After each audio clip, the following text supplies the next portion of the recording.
मेरे देश के एससी, एसटी, ओबीसी समाज के भाइयों को 77वें गणतंत्र दिवस की हार्दिक शुभकामनाएं।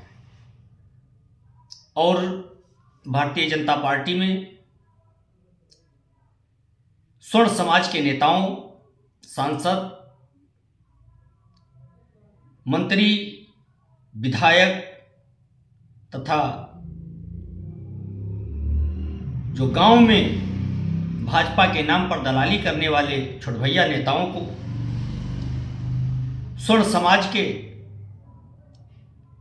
बच्चों के भविष्य के साथ जो खिलवाड़ किया जा रहा है नरेंद्र मोदी जी के एक कानून के द्वारा, उस पर मूक दर्शक बन करके और उस फाइल पर हस्ताक्षर करने के लिए स्वर्ण समाज के नेताओं को बहुत बहुत धन्यवाद।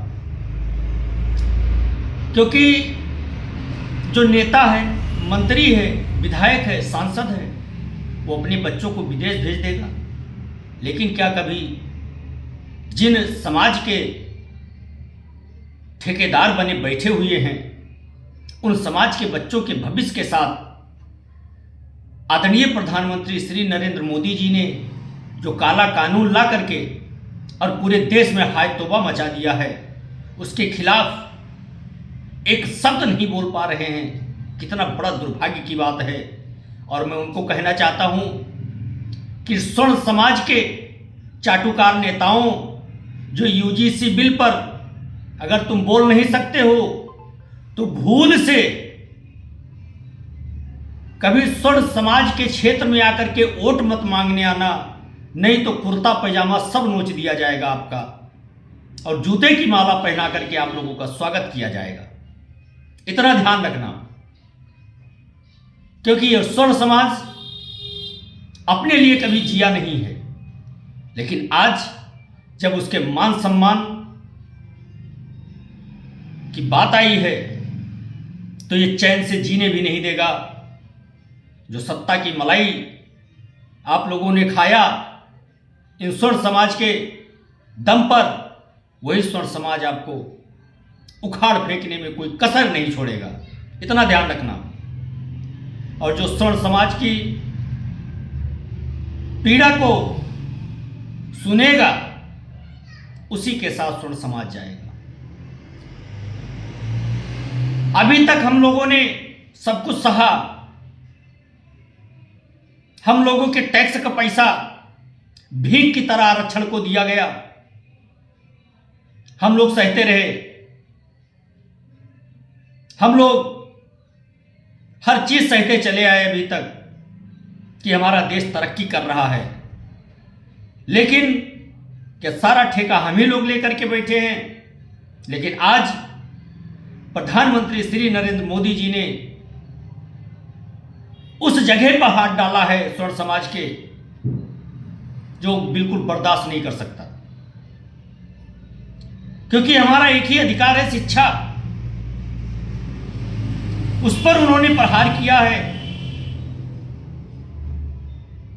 और इसको लेकर के स्वर्ण समाज में भारी आक्रोश व्याप्त है। और इस आक्रोश का सामना इलेक्शन में दिखाई देगा। और मैं गारंटी के साथ कह सकता हूं कि आने वाले चुनाव में नरेंद्र मोदी जी प्रधानमंत्री नहीं रहेंगे, नहीं रहेंगे, नहीं रहेंगे। और दूसरी चीज, स्वर्ण समाज आज 77वें गणतंत्र दिवस के अवसर पर एक संकल्प भी लेता है कि हम लोगों का आज से, जो एक दूसरे से जब हम मिलते थे तो उनको कहते थे जय श्री राम, लेकिन आज से हम लोग जय श्री राम न बोलते हुए जय श्री सीताराम बोलेंगे। और वो इसलिए बोलेंगे क्योंकि जय श्री राम का नारा, जो भगवान के चरणों को हम लोग संबोधित करते थे जय श्री राम का नाम लेकर के, उसको बीजेपी ने अपनी बपौती समझ ली है, उसको अपना स्लोगन बना लिया है, राजनीतिक पार्टी, राजनीतिक नारा बना लिया। इसलिए अब हम लोग जय श्री राम की जगह जय श्री सीताराम बोलेंगे। ये यूजीसी बिल अगर समय रहते हुए वापस नहीं होता है तो मैं स्वर्ण समाज के उन सभी भाइयों से आह्वान करना चाहूंगा, चाहे वो ब्राह्मण हो, चाहे बनिया हो, चाहे लाला हो, चाहे ठाकुर हो, चाहे पठान हो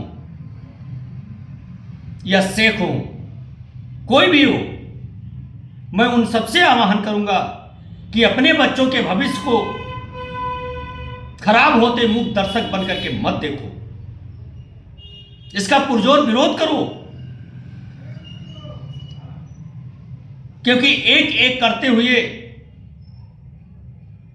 सारे जुल्म सहते आए हैं हम लोग। लेकिन अब ये तानाशाही नहीं चलने दी जाएगी, क्योंकि इन्होंने गलत जगह पर हाथ डाल दिया। इनको इस चीज का आभास नहीं था और केवल SC ST OBC का वोट लेने के लिए ये सारे प्रपंच रचे गए हैं। तो ठीक है, आप लीजिए SC ST OBC का वोट, नहीं करेगा आप मतदान स्वर्ण समाज आपके पक्ष में, जो हम लोगों की पीड़ा समझेगा उसको हम लोग अपना वोट करेंगे। मत लीजिए 15% का वोट, जाइए 60% में, देखते हैं 60% में कौन जिताता है। ब्राह्मण अगर आक्रोशित हुआ तो उसका सर्वनाश निश्चित है। अखिलेश यादव के साथ गया, अखिलेश यादव की सरकार बनी, मायावती जी के साथ गया, मायावती की सरकार बनी, कांग्रेस के साथ में था, कांग्रेस की सरकार बनी, बीजेपी के साथ में आया, बीजेपी की सरकार बनती आई है।